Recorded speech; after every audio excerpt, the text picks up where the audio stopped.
A warm welcome to you all. तो आज हम जानेंगे रैशनल नंबर्स के मतलब। तो रैशनल नंबर्स में हम आपको बताएंगे कि रियल नंबर क्या होता है। तो कोई भी नंबर जो भी हम एक नंबर लाइन पे रिप्रेजेंट कर सकते हैं उसको हम रियल नंबर्स कहते हैं। जो भी नंबर्स चाहे रैशनल नंबर हो, चाहे इंटीजर हो, चाहे होल नंबर्स हो, चाहे नेचुरल नंबर्स हो या इरेशनल नंबर्स हो, तो ये सभी एक फैमिली में आते हैं जिनको हम रियल नंबर्स कहते हैं। तो जैसा कि तो नेचुरल नंबर्स जो बीच में होते हैं वो क्या होते हैं? Natural numbers are the counting numbers जो वन से स्टार्ट होते हैं तो इन्फिनिटी तक चले जाते हैं। तो इसके बाद आ जाता है होल नंबर जो इसके ऊपर में आ जाते हैं। Whole numbers are the natural numbers and along with the zero, that means that the natural numbers है with zero होता है, zero से 1 2 3 infinity तक। उसके बाद आता है integers, integers are the whole numbers and their opposite, that means that एक नंबर लाइन जो है वो हमारे पास एक मिसाल है जहां पर माइनस और प्लस आता है राइट साइड में। तो ये नंबर लाइन है, एक इंटीजर नंबर लाइन है। तो उसके बाद आता है rational number that are in the p by q form, और that can be expressed in the form of a divided by b where a and b are integers and जो denominator रहेगा b is not equal to zero और q is not equal to zero. जैसे कि हमारे पास examples हैं 1 divide by 2, 7 divided by 1, 9 divided by 10। इस तरह का जो है ये फैमिली स्ट्रक्चर बन जाता है। अब हम बात करते हैं रैशनल नंबर्स की। जो हमारे पास रैशनल नंबर्स हैं उनकी बात करते हैं।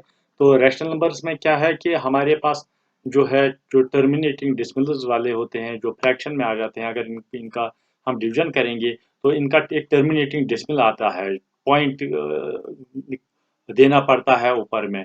उनको हम क्या कहेंगे? These are the rational numbers in decimal form that have been finite number of digits. तो finite number means that they can be terminated, they can be stopped 1.5 उसके बाद खत्म होता है। तो पॉइंट क्या होता है? पॉइंट जीरो देता है जब हम डिवीजन करते हैं। तो जैसे कि 2 डिजिट के बाद जो है डिवीजन वो खत्म होता है तो रिमाइंडर ये वहां पर हम पॉइंट की बजाय जीरो निकालते हैं। तो ये क्या होते हैं? अब टर्मिनेटिंग डिसिमल क्या होता है कि फिर टर्मिनेट होता है, फिर खत्म होता है। तो इसमें रिमाइंडर नहीं निकलता है, खाली जो ऊपर वाला पोर्शन है तो वो निकल जाता है। अब रिपीटिंग डेसिमल क्या होता है कि जब हम डिवीजन करते हैं, these are the rational numbers, ये भी रैशनल नंबर्स होते हैं, फ्रैक्शंस होते हैं, p बाई q शक्ल में आ जाते हैं, a डिवाइडेड बाई b शक्ल में आ जाते हैं, are the rational numbers in decimal form that have a block of one more digits that repeat constantly। जो इनका डेसिमल के पीछे आ जाता है 1.33333, ये कंटिन्यूटी में आ जाता है 0.66। तो उसको हम ऊपर में फिर जब हम ये जो ये रिपीटिंग डेसिमल आ जाता है, चाहे 2 आ जाएंगे रिपीटिंग में या 1 आ जाएगा, उसको हम ऊपर में बार रखते हैं। तो इसको हम कहेंगे रिपीटिंग डेसिमल। तो रियल नंबर की फैमिली में जो एक और आ जाता है नाम, वो है इरेशनल नंबर इसका। तो इरेशनल नंबर क्या होते हैं?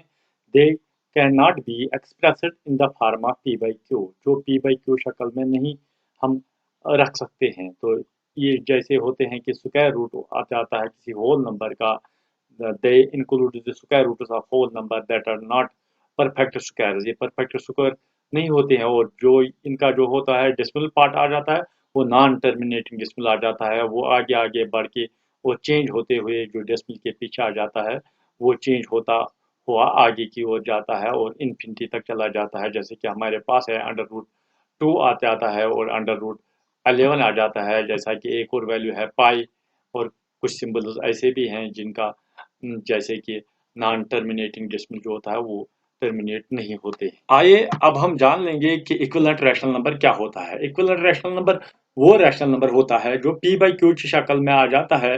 अब इनका कुछ कॉमन रहता है, तो वही कॉमन बढ़ा के दूसरे रैशनल नंबर्स हम जोड़ पाते हैं। तो rational numbers can be changed by multiplying. तो अगर मल्टीप्लाई करेंगे न्यूमरेटर को भी और डिनोमिनेटर को भी तो सेम इंटीजर से, लेकिन नॉन जीरो नहीं होना चाहिए, क्योंकि आप अगर नॉन जीरो रहेगा तो वो फिर जीरो ही निकलेगा। तो इसी तरह हम अगर एक मिसाल देंगे 3 5 बटा 5 को अगर हम दो रैशनल नंबर्स इक्वलेंट बना देंगे तो ऊपर में हम दो बढ़ाएंगे और नीचे भी जैसे कि न्यूमरेटर को भी 2 मल्टीप्लाई करेंगे और नीचे को भी 2 मल्टीप्लाई करेंगे, 2 3 जार 6 और 5 2 जार 10 और 6 बटा 10 अब बन गया 3 बटा 5 का एक इक्विवेलेंट रैशनल नंबर। इसी तरह अगर दूसरा भी हमें बनाना पड़ेगा तो ऊपर में भी 3 बढ़ाएंगे, नीचे भी 3 मल्टीप्लाई करेंगे, तो न्यूमरेटर को भी और डिनोमिनेटर को तो निकल जाएगा 9 और 15। तो इस तरह हमें इक्विवेलेंट रैशनल नंबर्स मिल जाते हैं। स्टैंडर्ड फॉर्म क्या होती है रैशनल नंबर की? तो स्टैंडर्ड फॉर्म जैसे कि हमने अभी बताया कि इक्विवेलेंट रैशनल नंबर जब हम मल्टीप्लाई करेंगे, इसी तरह जब स्टैंडर्ड फॉर्म होता है कि वो रिड्यूस करनी होती है एक तभी एक पी बाई क्यू वाली शक्ल या रैशनल नंबर एक्सेप्ट हो जाती है जब उसका स्टैंडर्ड फॉर्म बनाते हैं। तो standard form of rational number क्या होता है? Rational numbers can be reduced by dividing the numerator and denominator. तो डिवाइड करना होता है न्यूमरेटर और डिनोमिनेटर को इक्विवेलेंट, जैसा कि बाई सेम नंबर और by the non zero integer. तो सेम सेम होना चाहिए ऊपर भी और नीचे, जैसे कि अमूमन हम करते हैं एचसीएफ करते हैं और इग्नोर करते हैं नेगेटिव साइन साइन को। हमारे पास दो एग्जांपल्स हैं 6/10 और 36 डिवाइड बाई 24। तो 6/10 इनका अगर एचसीएफ देखेंगे, इनका एचसीएफ 2 निकलता है, तो 2 से इनको ऊपर भी डिवाइड करेंगे और नीचे भी डिवाइड करेंगे, 2 3 जार 6 और 2 5 जार 10। इसी तरह 36 डिवाइड बाई 24 इनका एचसीएफ अगर देखेंगे, सेपरेट भी कर सकते हैं, तो 3 से पहले डिवाइड करेंगे, फिर 2 से डिवाइड करेंगे, फिर 2 से इसको सिंपलेस्ट फॉर्म में लाएंगे, तो वो भी निकलता है 3 2 जार 6 और 6 2 जार 12। तो 12 इनको ऊपर भी कटाएंगे, नीचे भी कटाएंगे, तो 12 3 जार 36 और 12 2 जार 24। इस तरह इसका सिंपलेस्ट फॉर्म भी निकले। आइए अब हम सेल्फ असेसमेंट की ओर जाते हैं। तो हमें जो नंबर्स हैं, चाहे पॉजिटिव हो चाहे नेगेटिव हो या समझो कि इंटीजर्स हो, वो दिए हुए हैं, तो उनको हमें क्लासीफाई करना है। तो अब हमारे पास एक नंबर है -32। -32 क्या है? -32 can be written as fraction and decimal. ये दोनों चीज़ों में हम लिख सकते हैं। तो अगर हम इसको फ्रैक्शन फॉर्म में लिख सकते हैं रैशनल नंबर, तो हम कैसे लिखेंगे? -32 डिवाइड बाई 1।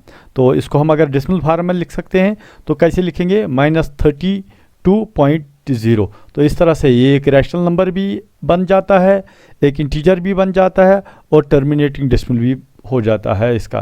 तो ये हमें याद रखना है, अगर कोई भी इंटीजर रहेगा, अगर उसका ये नीचे कोई कुछ भी नहीं रहेगा, फिर मतलब कि रैशनल नंबर फॉर्म में अगर उसको लिखना है तो हम उसको डिवाइड बाई 1 के हिसाब से लिखेंगे। इसी तरह हमारे पास दूसरा क्वेश्चन है 5। तो 5 का कैसे लिखेंगे? इसको भी 5 को हम अगर रैशनल नंबर में लिखेंगे तो इसमें नेगेटिव सिंबल नहीं है, तो सीधा है 5 डिवाइड बाई 1। तो ये हो गई इसकी फ्रैक्शन फार्म और रैशनल नंबर फार्म।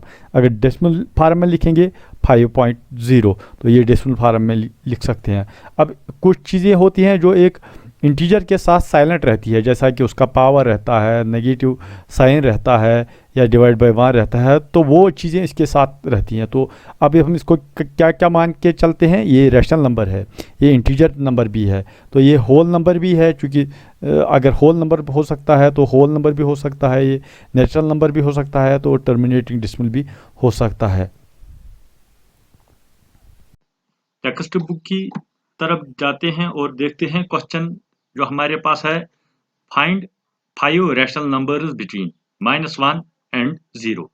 तो इन दोनों दो इंटीजर्स जो हैं, तो इनमें से क्या है कि रैशनल नंबर्स हमें मालूम करने हैं। पहले इनको क्या करेंगे, हम चेंज करेंगे इनको, क्योंकि 5 का अंतर देखना है, तो इनको हम पहले एक रैशनल नंबर बनाते हैं। तो रैशनल नंबर हमें पता ही है कि अगर किसी को कोई डिवीजन नहीं होता है तो 1 रहता है। तो इसी तरह -1 जो होता है वो -1 डिवाइड बाई 1 रहता है। तो अगर हम इसको 6 का अंतर देंगे तो तभी हम 5 का निकाल सकते हैं। तो हम क्या करेंगे कि जो डिनोमिनेटर है वो मिनिमम और मिनिमम 6 रहना चाहिए। तो 6 से हम इसको मल्टीप्लाई करेंगे तो इक्विवेलेंट टर्म बनाएंगे -1 को, तो बन जाएगा -6 डिवाइड बाई 6। तो इसी तरह 0 को हो जाएगा 0 divide by anything is equal to 0। तो 0 बाई 6 वो भी 6 निकलेगा। तो इसलिए हम 5 रैशनल नंबर इजीली कर सकते हैं। वो कैसे कर सकते हैं? क्योंकि -1 डिवाइड बाई 6 हो बन गया 1, -2 डिवाइड बाई 6 बन गया 2, -3 डिवाइड बाई 6 बन गया 3, -4 डिवाइड बाई 6 बन गया 4, -5 डिवाइड बाई 6 बन गया 5। इस तरह से हम निकाल। एक और क्वेश्चन है, find 5 rational numbers between -4 divide by 5 and -2 divide by 3। तो अगर हम देखेंगे दोनों का एचसीएफ जो है 5 और डिनोमिनेटर का 5 एंड 3 का वो 15 है। तो इसको इक्विवेलेंट रैशनल नंबर बनाने के लिए अगर हम 15 को ही लेते हैं तो इनका इक्विवेलेंट या स्टैंडर्ड फॉर्म बन जाता है। तो वहाँ से हमें एक ही जो है रैशनल नंबर्स मिल जाता है, जो गैप बन जाती है वो एक ही रैशनल नंबर की 15 पे बन जाती है। तो 15 का मल्टीप्लाई ही अगर हम देखेंगे वो है 15 2 ज़ार 30 और 15 3 ज़ार 45। तो हम 45 को लेते हैं और जो है डिनोमिनेटर जो हमें मिल जाता है वो 45। तो 4 डिवाइड बाई 5 को अगर हम मल्टीप्लाई करेंगे 9 डिवाइड बाई 9 से तो बन जाता है 9 4 ज़ार 36 माइनस 36 और 9 5 ज़ार 45। इस तरह हमें रैशनल नंबर एक मिल जाता है -36 डिवाइड बाई 45 और -2 डिवाइड बाई 3 जो है दूसरा है, इसको भी अगर हम बढ़ाएंगे तो 3 इंटू 15 हुआ 45। तो 15 इंटू 15 का मल्टीप्लाई करेंगे 15 2 ज़ार 30 माइनस 30 और 3 15 ज़ार 45 और माइनस 30 और 45। तो जो हमें दो रैशनल नंबर अब मिल गए वो है -36 डिवाइड बाई 45 और -30 डिवाइड बाई 45। तो 5 रैशनल नंबर्स हमारे पास जो मिल गए हैं वो है -35 डिवाइड बाई 45 और दूसरा है -34 डिवाइड बाई 45 और तीसरा है -33 डिवाइड बाई 45 और चौथा है -32 डिवाइड बाई 45 और जो पांचवा है -31 डिवाइड बाई 45। ये हमें मिल गए। तो आज के लिए इतना ही। आपसे खैर बात चाहते हैं। बाकी वस्सलाम।